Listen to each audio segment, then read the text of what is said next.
The movie setting reveals a woman, Caroline Ed, and her daughter, Vanya, stuck in traffic. News of an attack is being reported on the radio and the woman switches to the music station immediately. Shortly after, masked men start shooting at the people on the street. The woman and her daughter hide in the back seat.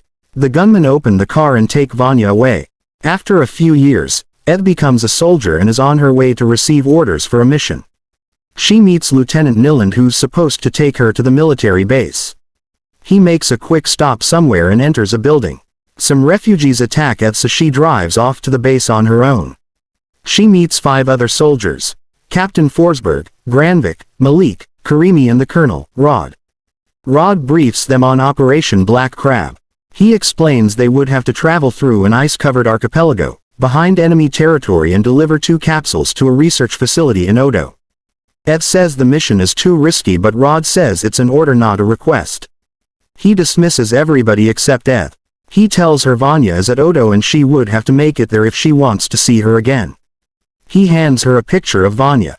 Ed meets up with 3 of the soldiers and encourages them to go on the mission. Captain Forsberg brings their weapons and first aid kit and tells them they'll be leaving the next day.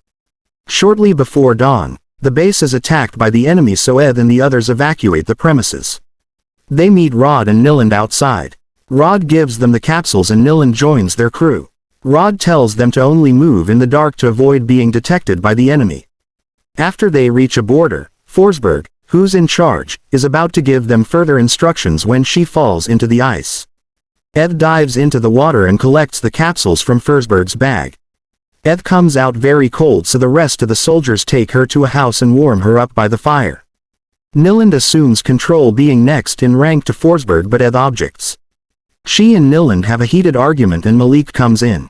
He tells Ed she would have to accept Niland as their new leader. Ed accepts reluctantly. The soldiers take turns to keep watch. Ed hears a sound and rushes outside. She sees Karimi on the radio and a helicopter approaching. She alerts the others and they pack their stuff and head out to take cover. The helicopter bombs the house. Ed suspects Karimi betrayed them and called the helicopter. When she questions him, he says he was trying to reach his girlfriend, whom he heard was in another base. Malik overpowers Karimi and asks Niland if he should be killed or spared. Niland decides he should be spared but stripped of his weapons until they're sure they can trust him. While they skate at night, Karimi trips KN something.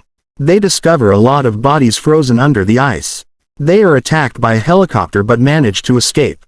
They find another house by the island with a civilian couple living inside. The couple make them dinner, and while at the table, Ed's spoon falls on the ground.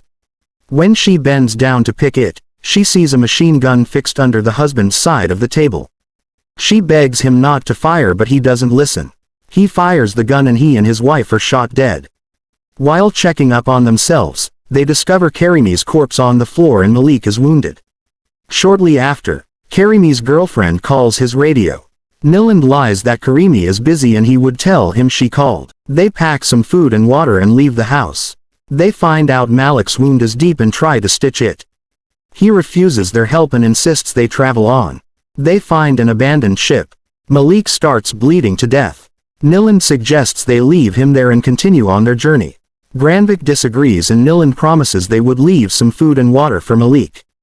Granvik opens the capsule against Niland's and Ed's orders. They discover a deadly virus inside.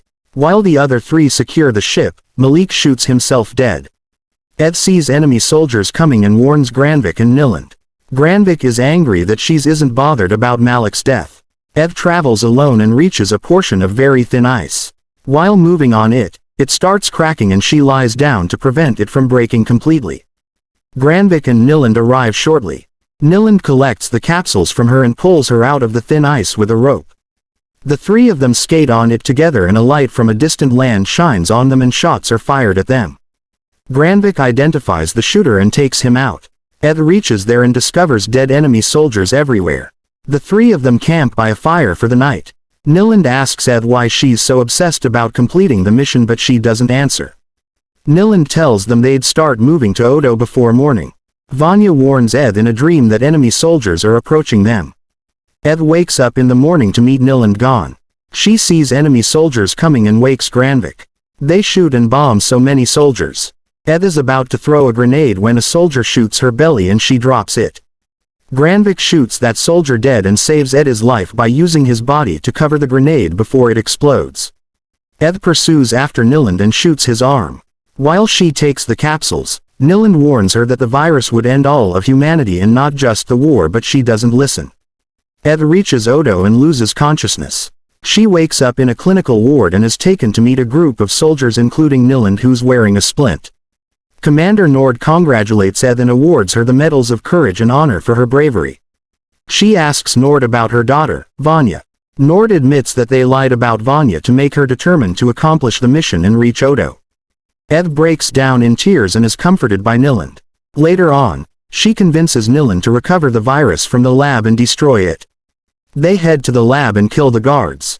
One of the lab scientists takes them to the room where the virus is kept. Ed is about to destroy it with a grenade when the scientist asks her to do it outside instead. The lab is surrounded by soldiers looking for the both of them, so Nyland hits the evacuation alarm. He and Ed change into lab outfits and blend in with the scientists leaving the lab. There's a helicopter outside waiting for the scientists. Ed, whose wound has reopened and is bleeding to death, asks Nyland to get them seats. Nord and the other soldiers find Ed and surround her. She holds up a grenade and the soldiers keep their distance. She goes to the edge of a cliff while Nord tries to convince her not to destroy the virus. The movie ends with Ed jumping down and exploding with the virus while Nyland watches on from the helicopter. You know this channel delivers the best content anytime. If you enjoyed this video, do not forget to click on the like button. Punch on the bell icon to subscribe to this channel.